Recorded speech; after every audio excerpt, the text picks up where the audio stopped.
Recording is started.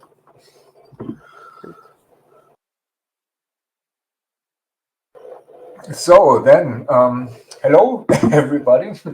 Hello. Hello.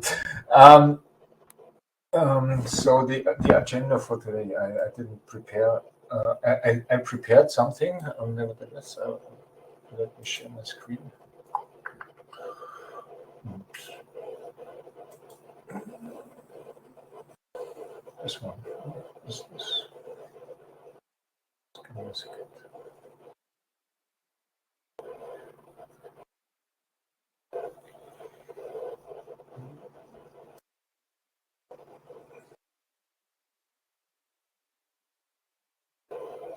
Now I can share my screen.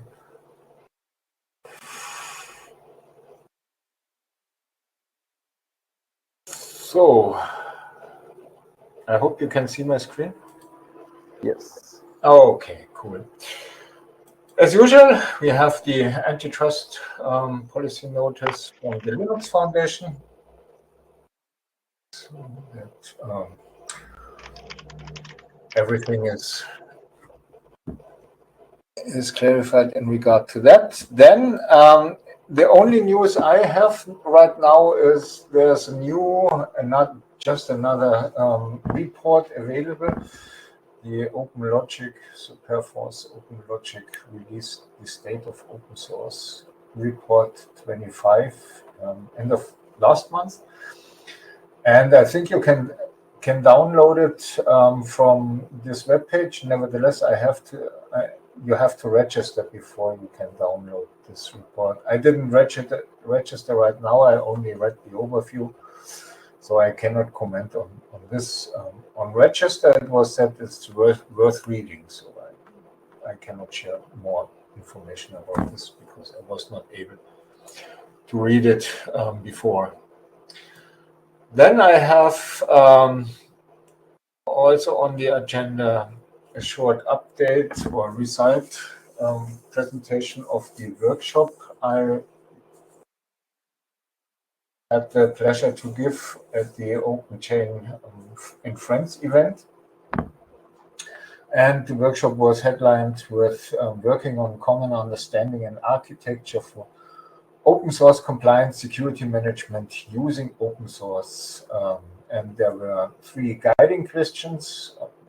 What else do we need beyond tools? What are the available interfaces to connect the tools to your existing development infrastructure, and how we can discourage people from reinventing the wheel? I think this is a question which we will also ask ourselves in 5 or 10 years again. Nevertheless, I think it was a quite good workshop, and there were quite some attendees, and I have here the results which I have noted. So the audience meant, okay, the users need a clear and accurate information. There are different terms used, and they sometimes feel lost in the universe. And then also the getting started is difficult. We need an up-to-date documentation how to set up the tools in an easy way, and this easy way is probably the most difficult thing, because as far as I know, from some tools, they are not really easy to be set up. Then there was also another issue mentioned, which is the role-based documentation is missing. Role-based was meant, okay, I'm a developer, so what I want to participate in this compliance workflow, and where's the documentation for me as a developer? And obviously there's another role, which is the compliance officer.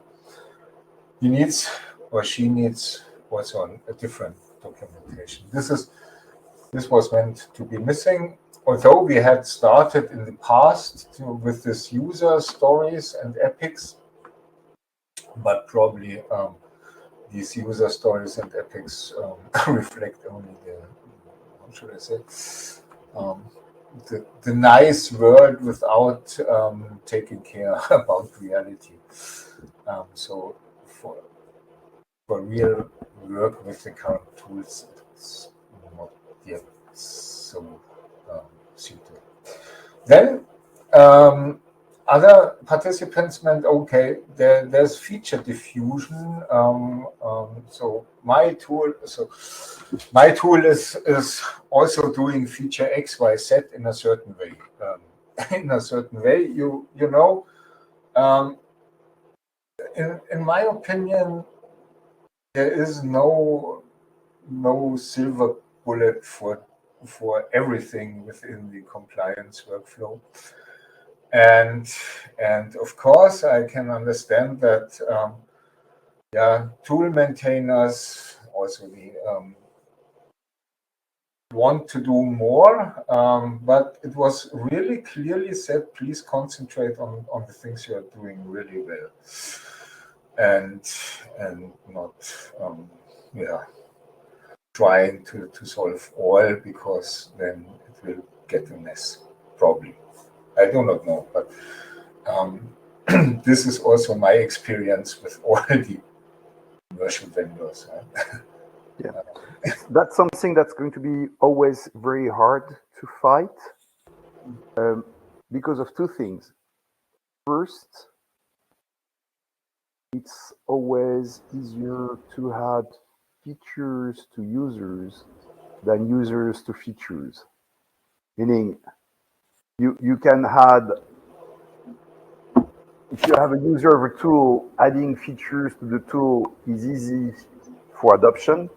Whereas if you're building a new tool, you don't have any users anymore. And the second thing is that it's really hard, or it's not hard, but it's much more expensive to do discrete tools that can be reused. That's sad, but that's the reality, and it's also in a way fairly well. It's helpful and beneficial to the community to do these discrete tools, but it's not always super rewarding. So I found out, for instance, that some of the tools we specifically made the effort to release as a discrete library. One of them is a library to do license expressions parsing, and in particular being able to do Boolean minimization and all these kind of things. We're getting about, I don't know, last I looked, it was like completely crazy number of downloads. We're not getting much of anything but issue feedback there. So it's much more work to actually maintain that as a library. And I don't complain. I love it. You know, that's literally the license expression library itself is getting about a bit over 4 million downloads a month. Wow. Yeah. and the underlying Boolean library that we maintain also there is getting like almost 4.5 million. So that's about 8 to 9 million downloads a month. Wow. Yeah. But it's a lot of work, because then, well, it's a lot of work in the sense. It means that we have to make sure that things are super stable. I cannot just change the API like that because I like to use that this way in scan code or Deja code. That it comes with all this baggage. So it's something to be aware of. I think focusing more on command quality standards, interoperability, the other point you put below, will somehow either avoid this feature diffusion, or will just ensure that whatever is the best tool in the chain can be picked, and then can be composed with interoperabilities. Yes. Yep, I agree. Yeah, you're right. You have a point with if you have already a tool and you have a user community available, you have the users. If you do a new tool, then no users. Yes,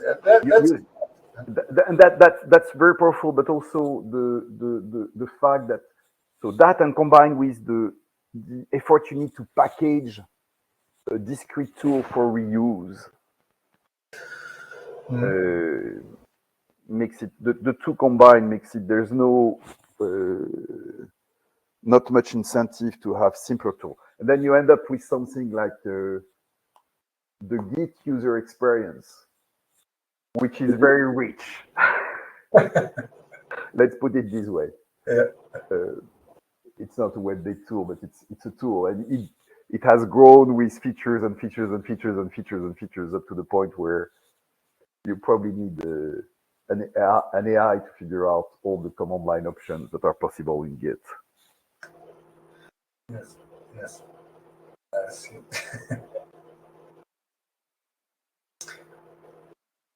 Okay. Sorry for interrupting there, but no. That's really good. So it's not meant to be So the interactive way is the way we should work. Then there was also said that interoperability is missing. Of course, yes, this is always, but this is topic since a long time now. And also the reference tool chain that is working was also said, okay, such kind of thing is missing. So there need to be a blueprint, what kind of tool I can use and connect with another tool in order to implement the end-to-end workflow. And then it was also said, check what was done before and not make the same mistakes. Yeah, this is of course true, but okay, where to check what was made before? Yeah, so you need then to have the information and or to be lucky to find what was done before. Oops. And a common quality standard is missing. Yeah, that's also a point. But so that's my personal view. Before we are talking or will talk about quality standards, I think we need to talk. We need to realize the working tool chain. Yeah. Then we can go into the quality section and say, okay, let's now check the quality which this tool chain produces, and then take another tool in and throw another tool out and check again the quality and so on. So that's a pretty heavy workload, I think. Nevertheless, as I said, I think we have first to work on the more basic stuff. Okay, that was this, and then I have another slide which is the capability map future steps. So as far as I remember, also the workshop, the capability map was seen as a good starting point. Nevertheless, there was also mentioned it's probably a bit aged and should be reworked. And of course, is also said already on the mailing list, some parts probably are already missing in the capability map. So I sat down and worked a little bit, and I added the capability SBOM management, and this is only a very draft, and it's contained in this 1.6.5 version. What is new in this 1.6.5 version is, okay, this is an old number, nevertheless. So what you see here is this SBOM management is new, and I have a description below. And further, probably Shane started with mapping tools to certain capabilities, and I worked a little bit more on that. So, for example, Bang was seen as a dependency analyzer for binary tools. Then I do not know whether this both are really matching the package data repository, or whether it needs a little bit a tweaking, either in the description or whether there should be a new capability. So also not clearly defined. You have a typo in the title. It should be package data, not date. Oh, okay. So, in the slide title, just in the slide title, it's good otherwise. Okay, I will check it afterwards. Yeah. Just so. Thank you. No. This I didn't change. Nevertheless, I think it's pretty hard package crawler in regard to scan OSS. A match code I cannot comment, Philippe, because I do not have experience with it. I'll do a small demonstration of where we stand just when you're done, if you want. Ah, cool, great. Then let me hurry up. Yeah. Then the package source archive, of course. There's also Turn here mentioned as dependency analyzer for containers. I added scancode.io. Yeah. You may want to consider. I don't know where Turn stands in terms of being maintained. By the way. Okay. I need to check.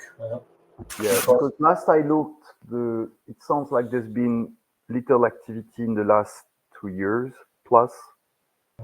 So I don't know. It would be a good question to ask Rose Judge, to see where the tool is going, because we want to be, talking about capabilities. We want to be careful not to promote capabilities and not reproduce the mistake. If the tool is no longer maintained, that's always a pain in the ass.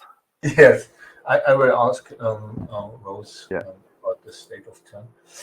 And here, license and copyright and author scanner. I put it in the alphabetical order. So Phosology was the toolkit, but it's using scan code, and of course this trust source. But I also do not know the state of this trust source, because when I looked at it, but it's already some weeks ago, it seems to be dormant or even not maintained. And then we have here this SBOM management, and I tried to put my first thoughts on it. So mission is, of course, management of inbound SBOMs of own developed software, and outbound SBOMs. And the responsibilities is keep all SBOMs relevant to the organization. Of course, this is then the central hub of SBOMs, probably. Merging of SBOMs, keeping track of the modifications, ensuring the integrity of the data, and providing the possibility to recover after unforeseen events. That's because SBOMs will be or are already, depending on the maturity of the organization, a very crucial and critical thing in this entire software development stuff. And the tasks are validation of outbound SBOMs, own SBOMs inbound. own SBOMs and outbound SBOMs, the quality check of SBOMs, merging of inbound SBOMs with own SBOMs. What is meant with that? It's very simple, because you are, or we are doing products which consist also of goods which are supplied by vendors, no matter whether it's hardware and software or only software. And in order to be able to really provide then the outbound SBOMs, we need a merge possibility for inbound and own SBOMs. Then SBOM lifecycle management, signing of SBOMs if required, and then format conversion in order to cope with the format war, Cyclone DX versus SPX. Input, very simple. Output, also very simple. And comments, that SBOM management is a crucial part of the CRA compliance. That's it. So that are my initial thoughts about SBOM management. Perhaps I would, you have other thoughts, and I would love to see here also your concerns and additions, deletions, modifications. Of that, having said this, I'm finished with my updates, and then Philippe, please go ahead. Yeah, thank you. So,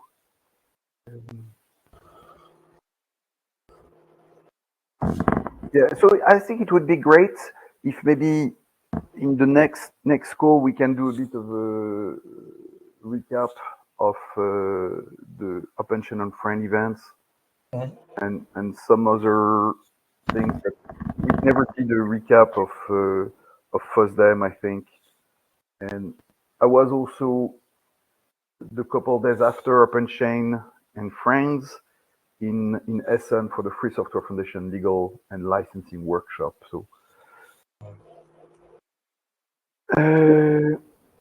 where are we here? Present, maximize, share webcam. Oh, do I need special control to share my screen? You take presenter. Exactly. I need to take presenter. Yes. Okay, good.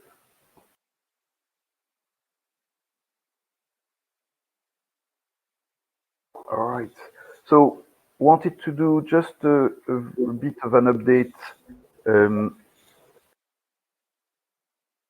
Oops. What is that?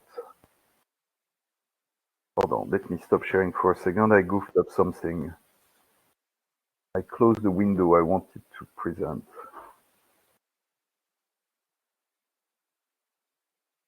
Okay, so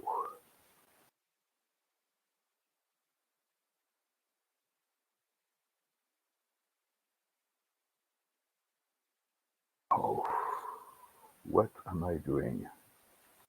I'm fully caffeinated normally, so I should be operational.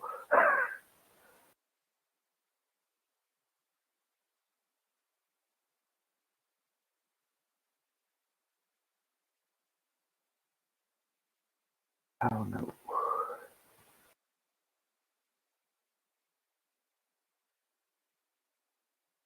Oh man.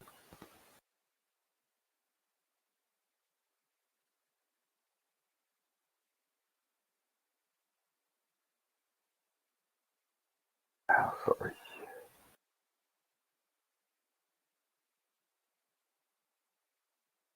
Okay, sharing again. That should work this time. Sorry for the hiccup.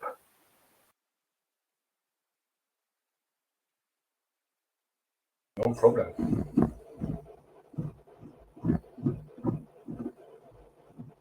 Oh man. So I just had put a few things there for reference and discussion. So some of the things that came out, and it's interesting because it's consistent with what you just presented, Oliver. especially on the right-hand side, is that came out of the workshop we had done with About Code on the day before FOSDEM. And I think if we look at that again, being able to develop validated and curated database, and what you're doing on Ocelot, and what ClearDefine is doing, and how we can even make that even more efficient. One of the things that we had discussed in FOSDEM and that I discussed with a bunch of folks in Stuttgart again was how can we share scans? So no package, no open source package should be scanned twice with the same tool of the same version. I mean, things about a federated system for vulnerabilities, that's interesting because we discussed it at FOSDEM, we discussed it in Stuttgart, and a week after that, there was the CV apocalypse, where the US government for 11 hours defunded or didn't renew the contract with MITRE.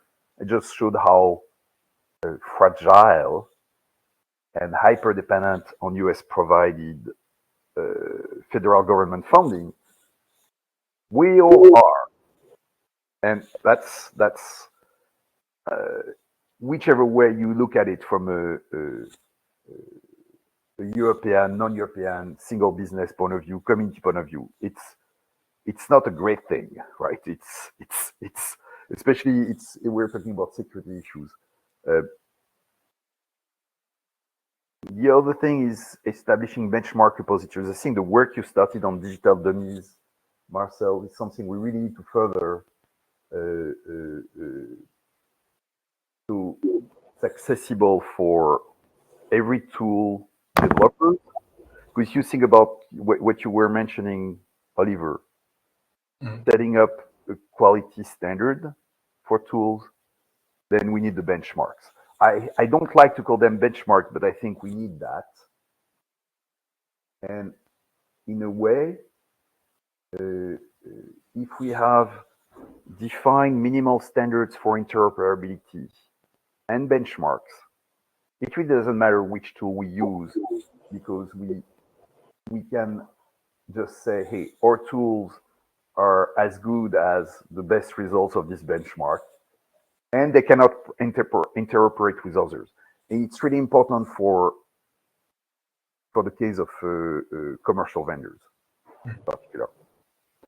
And another thing is what I call beach cleaning, which is to how we can help every user of an ecosystem at once to correct major issues. As an example, right now I'm working with folks from the Log4j project at Apache of Log4Shell shame or fame. And we found out that there's a significant number of open source projects that are still available on Maven with vendored copy of vulnerable Log4j with what's called shaded in Maven world. These are Uber jars. And it's a major issue. But the problem exists. I've discussed with folks actually from ITAS, which is a Bosch company, about Rust, where there's similar problems in the Rust ecosystem where we don't know which crates vendors or copied, reuse, borrows code from other crates. So that's just what I want. Is to me, these areas are the areas where I like to focus, and I think this in particular is super important. This also.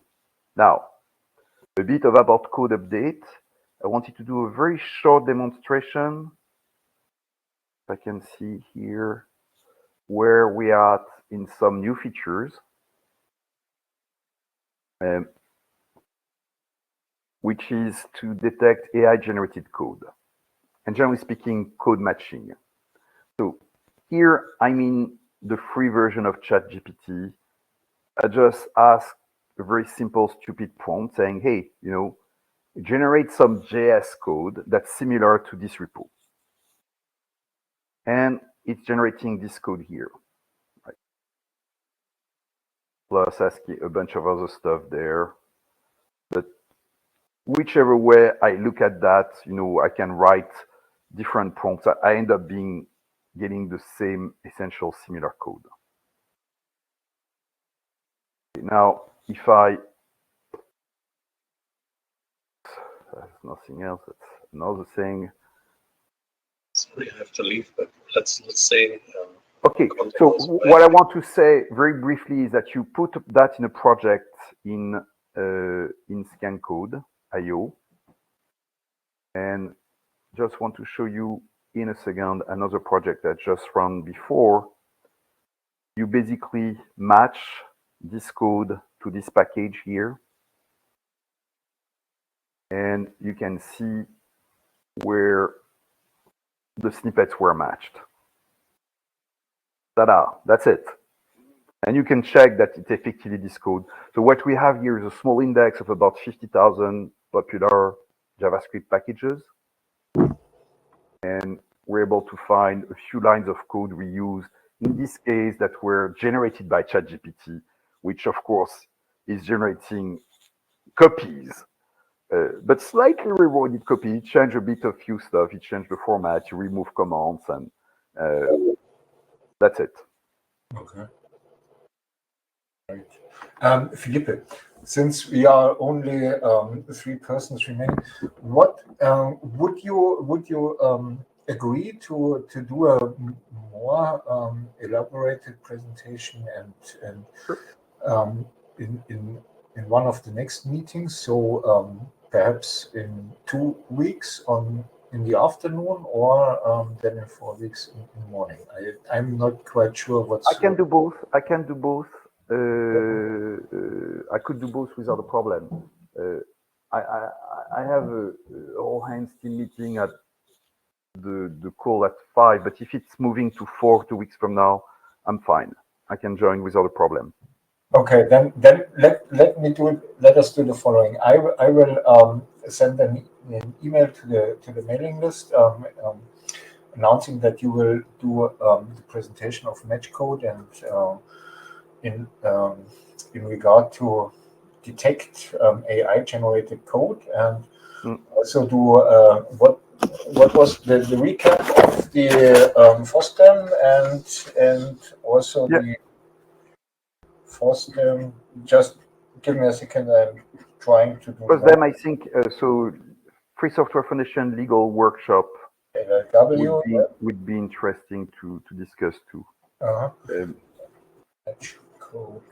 It was interesting, by the way, because in Essen at this event there, it was lawyers discussing about open source legal and licensing issues. But they discussed essentially about 2 topics: AI, AI, and CRA and security. There were some discussion about licensing, of course, but it's interesting that the two top of mind discussions were about AI and security. Yeah, that was quite nice.